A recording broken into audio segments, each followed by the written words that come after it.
ನಿಮ್ಮೆಲ್ಲರ ಹೆಮ್ಮೆಯ ಟಿವಿ9ಗೆ ಇಂದು 18ನೇ ವರ್ಷದ ಸಂಭ್ರಮ.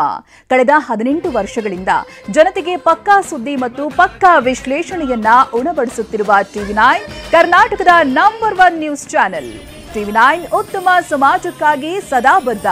ನಿರ್ಭೀತಿಯಿಂದ ಜನಪರ ಕಾಳಜಿಯ ಸುದ್ದಿಯನ್ನ ನಿಮ್ಮ ಮುಂದಿಡುವ ಟಿವಿ9 ಅಭಿಯಾನಗಳು ಮುಂದಿನ ದಿನಗಳಲ್ಲೂ ಅದೇ ರೀತಿ ಮುಂದುವರಿಯಲಿದೆ. ಸಾಟಿ ಇಲ್ಲದ 18 ವರ್ಷಗಳನ್ನ ಪೂರೈಸಿರುವ ಟಿವಿ9 ಕನ್ನಡದ ನಿಜವಾದ ಶಕ್ತಿ ನೀವು. ಎಲ್ಲ ಟಿವಿ9 ಕನ್ನಡ ವೀಕ್ಷಕರಿಗೆ ನಾವು ಧನ್ಯವಾದಗಳನ್ನು ಅರ್ಪಿಸುತ್ತೇವೆ. ಈಗ ಕ್ವಿಕ್ 25 ಸುದ್ದಿಗಳನ್ನು ನೋಡೋಣ. ಇಂದಿನಿಂದ ಬೆಳಗಾವಿಯಲ್ಲಿ ಚಳಿಗಾಲದ ಅಧಿವೇಶನ ಆರಂಭವಾಗಲಿದೆ. ಬೆಳಗಾವಿಯಲ್ಲಿ 10 ದಿನಗಳ ಕಾಲ ಅಧಿವೇಶನ ನಡೆಯಲಿದೆ. ಸಾಲು ಸಾಲು ಅಸ್ತ್ರಗಳನ್ನು ಹಿಡಿದು ಸರ್ಕಾರವನ್ನ ಇಕ್ಕಟ್ಟಿಗೆ ಸಿಲುಕಿಸಲು ಬಿಜೆಪಿ ಸಜ್ಜಾಗಿದೆ. ಬೆಳಗಾವಿ ಅಧಿವೇಶನದಲ್ಲಿ ಇಂದು 5 ವಿಧೇಯಕಗಳು ಮಂಡನೆಯಾಗಲಿವೆ. ಗ್ರಾಮೀಣಾಭಿವೃದ್ಧಿ ಹಾಗೆ ಪಂಚಾಯತ್ ರಾಜ್ ವಿಶ್ವವಿದ್ಯಾಲಯಗಳ ತಿದ್ದುಪಡಿ, ಕರ್ನಾಟಕ ವಿಶ್ವವಿದ್ಯಾಲಯಗಳ ತಿದ್ದುಪಡಿ ವಿಧೇಯಕ, ಬಸವನ ಬಾಗೇವಾಡಿ ಅಭಿವೃದ್ಧಿ ಪ್ರಾಧಿಕಾರ ವಿಧೇಯಕ, ಕರ್ನಾಟಕ ಕಾರ್ಮಿಕ ಕಲ್ಯಾಣ ನಿಧಿ ತಿದ್ದುಪಡಿ ವಿಧೇಯಕ, ಕರ್ನಾಟಕ ಪ್ರವಾಸೋದ್ಯಮ ರೋಪ್ ವೇಗಳ ವಿಧೇಯಕ, ಬೃಹತ್ ಬೆಂಗಳೂರು ಮಹಾನಗರ ಪಾಲಿಕೆ ತಿದ್ದುಪಡಿ ಅಧ್ಯಾದೇಶ ಮಂಡನೆಯಾಗಲಿದೆ. ಇಂದು ಸುವರ್ಣಸೌಧದಲ್ಲಿ ಅನುಭವ ಮಂಟಪದ ತೈಲವರ್ಣ ಚಿತ್ರ ಅನಾವರಣವಾಗಲಿದೆ. 20 ಅಡಿ ಉದ್ದ ಹಾಗೆ 10 ಅಡಿ ಅಗಲ ಇರುವ ತೈಲವರ್ಣ ಚಿತ್ರವನ್ನ ಸಿಎಂ ಅನಾವರಣಗೊಳಿಸಲಿದ್ದಾರೆ. ಕಾರ್ಯಕ್ರಮದಲ್ಲಿ ಡಿಸಿಎಂ ಡಿಕೆ ಭಾಗಿಯಾಗಲಿದ್ದಾರೆ.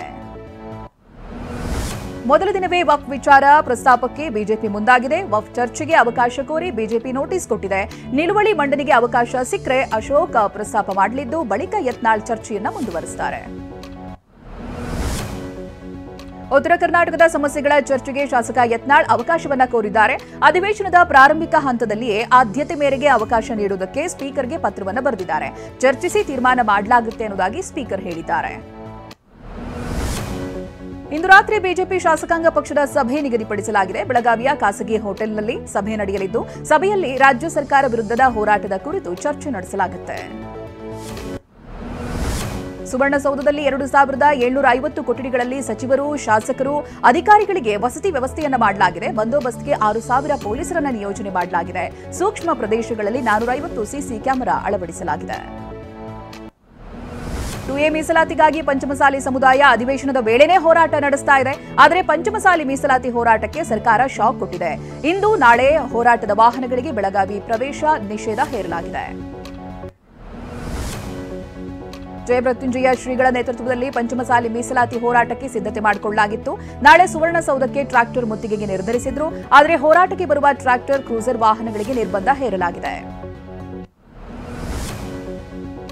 ಸಮುದಾಯದಲ್ಲಿ ಬೇರೆ ವ್ಯಕ್ತಿ ಬೆಳೆಯುವುದಕ್ಕೆ ಬಿಎಸ್ವೈ ಬಿಡಲ್ಲ ಅಂತ ಯತ್ನಾಳ್ ಗುಡುಗಿದ್ದಾರೆ.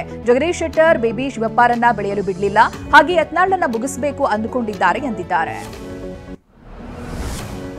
ಬಿಜೆಪಿ ಶಾಸಕ ಯತ್ನಾಳ್ ಸಿಎಂ ಆಗುವ ಆಸೆಯನ್ನು ವ್ಯಕ್ತಪಡಿಸಿದ್ದಾರೆ. ನಾನು ಸನ್ಯಾಸಿ ಅಲ್ಲ, ಸಿಎಂ ಆಗೇ ಆಗ್ತೀನಿ, ನೋಡ್ತಾ ಇರಿ ಅಂತ ಟಿವಿ9 ಎಕ್ಸ್ಕ್ಲೂಸಿವ್ ಸಂದರ್ಶನದಲ್ಲಿ ಹೇಳಿದ್ದಾರೆ.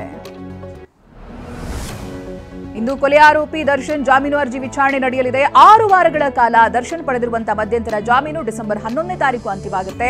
ಶುಕ್ರವಾರ ಮುಂದೂಡಿಕೆಯಾಗಿದ್ದ ಅರ್ಜಿ ವಿಚಾರಣೆ ಹೈಕೋರ್ಟ್ ಏಕಸದಸ್ಯ ಪೀಠದಲ್ಲಿ ನಡೆಯಲಿದೆ. ಕೆಎಎಸ್ ಸೀಟ್ಗಳ ಅಕ್ರಮ ಬ್ಲಾಕಿಂಗ್ ಪ್ರಕರಣ ಸಂಬಂಧ ಬೆಂಗಳೂರಿನ 3 ಕಾಲೇಜುಗಳಿಗೆ ಪೊಲೀಸರು ನೋಟಿಸ್ ಅನ್ನು ಕೊಟ್ಟಿದ್ದಾರೆ. ಮೆರಿಟ್ ಹಾಗೆ ಮ್ಯಾನೇಜ್ಮೆಂಟ್ ಕೋಟಾದ ವಿದ್ಯಾರ್ಥಿಗಳ ದಾಖಲಾತಿಗಳ ಸಮೇತ ವಿಚಾರಣೆಗೆ ಹಾಜರಾಗುವಂತೆ ಸೂಚಿಸಿದ್ದಾರೆ.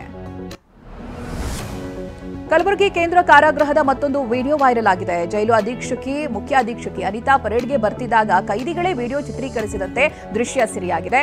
ಜೈಲು ಅಧಿಕಾರಿಗಳೇ ಅನಿತಾರನ್ನ ಸಿಲುಕಿಸುವುದಕ್ಕೆ ಷಡ್ಯಂತ್ರ ಮಾಡ್ತಾ ಇದ್ದಾರೆ ಎನ್ನುವಂತ ಶಂಕೆ ಶುರುವಾಗಿದೆ. ಮೈಸೂರಿನಲ್ಲಿ ಸಂಚಾರ ನಿಯಮ ಉಲ್ಲಂಘಿಸಿರುವಂತಹ 45 ಲಕ್ಷ ಪ್ರಕರಣಗಳ ದಂಡ ವಸೂಲಿ ಬಾಕಿ ಇದೆ. ಪೊಲೀಸರು ಮನೆ ಮನೆಗೆ ತೆರಳಿ ವಸೂಲಿ ಮಾಡುವುದಕ್ಕೆ ಚಿಂತನೆಯನ್ನ ನಡೆಸಿದ್ದಾರೆ. 231 ಕೋಟಿ ದಂಡ ವಸೂಲಿ ಆಗಬೇಕಿದೆ. ಮದುವೆ ಸಂಭ್ರಮದಲ್ಲಿದ್ದಾಗಲೇ ಚಿನ್ನದ ನೆಕ್ಲೆಸ್ ಕಳ್ಳತನ ಮಾಡಲಾಗಿದೆ. ಬಾಗಲಕೋಟೆ ಎಪಿಎಂಸಿಯಲ್ಲಿರುವಂತಹ ಚುರಂತಿಮಠ ಕಲ್ಯಾಣ ಮಂಟಪದ ಕೊಠಡಿಯಲ್ಲಿ 1.5 ತೊಲೆ ಚಿನ್ನದ ನೆಕ್ಲೆಸ್ ಅನ್ನ ಇಡಲಾಗಿತ್ತು. ಆಗ ಚಂದ್ರು ಎಂಬಾತ ನೆಕ್ಲೆಸ್ ಅನ್ನ ಕದ್ದು ಪರಾರಿಯಾಗಿದ್ದು ದೃಶ್ಯ ಸಿಸಿ ಕ್ಯಾಮೆರಾದಲ್ಲಿ ಸೆರೆಯಾಗಿದೆ. ದೆಹಲಿಯ 40ಕ್ಕೂ ಹೆಚ್ಚು ಶಾಲೆಗಳಿಗೆ ಹುಸಿ ಬಾಂಬ್ ಬೆದರಿಕೆ ಹಾಕಲಾಗಿದೆ. ಬೆದರಿಕೆ ಬಂದ ಶಾಲೆಗಳಲ್ಲಿ ಪೊಲೀಸರು ತಪಾಸಣೆಯನ್ನು ನಡೆಸಿದ್ದಾರೆ. ಶಾಲೆಗೆ ಆಗಮಿಸಿದ್ದ ವಿದ್ಯಾರ್ಥಿಗಳನ್ನು ವಾಪಸ್ ಕಳಿಸಲಾಗಿದೆ. ಕೇರಳದಲ್ಲಿರುವ ಶಬರಿಮಲೈನಲ್ಲಿ ಈಗ ಮಕರ ಸಂಕ್ರಾಂತಿ ದರ್ಶನಕ್ಕಾಗಿ ಆಗಮಿಸ್ತಾ ಇರುವಂತಹ ಭಕ್ತರ ಸಂಖ್ಯೆಯಲ್ಲಿ ಭಾರಿ ಹೆಚ್ಚಳವಾಗ್ತಾ ಇದೆ. ಹೀಗಾಗಿ ಕೇರಳ ಸರ್ಕಾರ ಭಕ್ತರ ಭದ್ರತೆಗಾಗಿ ಹೆಚ್ಚಿನ ಪೊಲೀಸರನ್ನು ನಿಯೋಜಿಸಿದೆ. ಜಮ್ಮು ಮತ್ತು ಕಾಶ್ಮೀರದಲ್ಲಿ ಭಾರೀ ಹಿಮಪಾತವಾಗ್ತಾ ಇದೆ. ರಜೌರಿ, ಕುಪ್ವಾರ, ಶ್ರೀನಗರ, ಗುಲ್ಮಾರ್ಗ್ನಲ್ಲಿ ಭಾರೀ ಹಿಮಪಾತವಾಗಿದ್ದು ಎಲ್ಲಿ ನೋಡಿದ್ರೂ ಮಂಜು ಆವರಿಸಿದೆ. ಇದರ ಜೊತೆಗೆ ಪಕ್ಕದ ಹಿಮಾಚಲ ಪ್ರದೇಶದಲ್ಲೂ ಈಗ ಭಾರೀ ಹಿಮ ಬೀಳ್ತಾ ಇದೆ. ಜನರಿಂದ ನಾನು ಮೇಲೆ ಬಂದೆ ಎಂಬ ಸಿನಿಮಾದ ಮುಹೂರ್ತ ನೆರವೇರಿದೆ. ನೆಲಮಂಗಲ ತಾಲೂಕಿನ ಸೋಲದೇವನಹಳ್ಳಿಯಲ್ಲಿರುವಂತಹ ಲೀಲಾವತಿ ಸ್ಮಾರಕದ ಮುಂದೆ ಸಿನಿಮಾ ಮುಹೂರ್ತ ಮಾಡಲಾಗಿದೆ. ವಿನೋದ್ ರಾಜ್ ಕ್ಲಾಪ್ ಮಾಡಿದ್ದಾರೆ. ಆರ್ಸಿಬಿ ಕ್ಯಾಪ್ಟನ್ ಯಾರಾಗ್ತಾರೆ ಅನ್ನುವಂತ ಚರ್ಚೆ ಶುರುವಾಗಿದೆ. ಕೊಹ್ಲಿಗೆ ಮತ್ತೆ ಪಟ್ಟ ಸಿಗುತ್ತಾ ಅನ್ನುವಂತ ಚರ್ಚೆ ನಡೆದಿತ್ತು. ಆದ್ರೆ ಈ ಬಾರಿ ಕೊಹ್ಲಿ ಶಿಷ್ಯ ರಜತ್ ಪಾಟಿದಾರ್ಗೆ ಆರ್ಸಿಬಿ ಕ್ಯಾಪ್ಟನ್ ಕಿರೀಟ ಒಲಿದು ಬರುವಂತ ಸಾಧ್ಯತೆ ಹೆಚ್ಚಿದೆ ಅಂತ ಮೂಲಗಳು ತಿಳಿಸಿವೆ.